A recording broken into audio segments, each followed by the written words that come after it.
huge amount of what we did, what we got through, how we coped was because my mother lived with a philosophy and a perspective that things are always possible.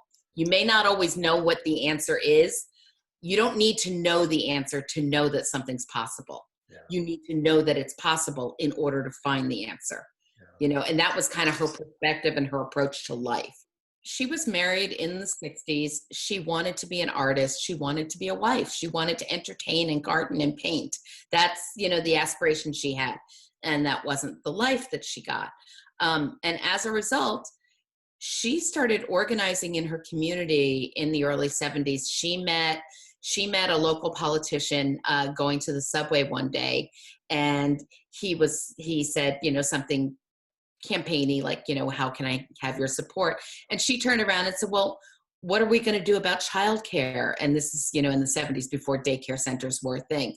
There are a group of women in our community who need to work, and we need a place.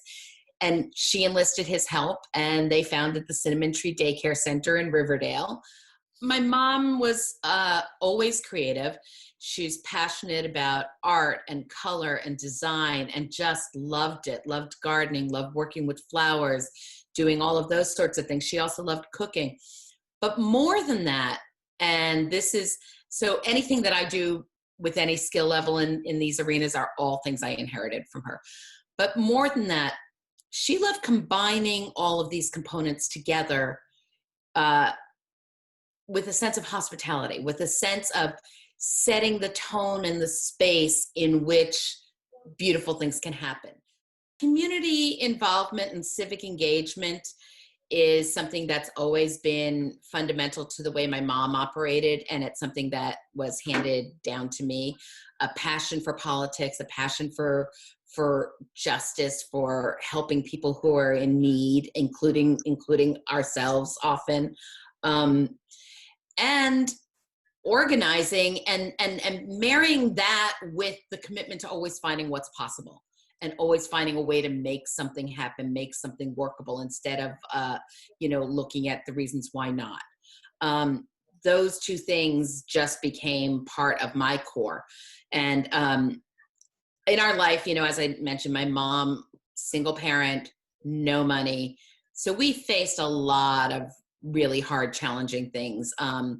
I learned how to respond to, you know, landlord threats of eviction when I was very young. I know how to file the right court paperwork, you know, and those aren't glamorous things. Those are things I used to pretend weren't true as a, you know, as a teenager when you're embarrassed by everything. But now, I mean, that's stuff I knew. And I also know that, you know, it was a privilege that I understood how to navigate things. And that's something I also got from my mom. So 2011 and 2012 were really challenging years for us. We had taken care of my mom for 2.5 years when she moved to New York and lived with us while she was ill. Having that time with her was amazing because we'd always been very close, but it gave us the time to process what was happening. There was never a time that she wasn't hopeful and open to something miraculous occurring and having, you know, remission, whatever. But there was also never a time that she was in denial about what was happening. So she was simultaneously ready for it to go away and also understanding that, you know, it more than likely would not, and preparing herself. We got to have all the conversations. There was nothing left unsaid or incomplete. So when she died, it was horrible because I missed her, but I still miss her every day. I'm Monica Byrne. I'm a creative director for a small event company.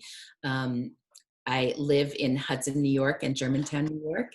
And what else? I don't know. That's great.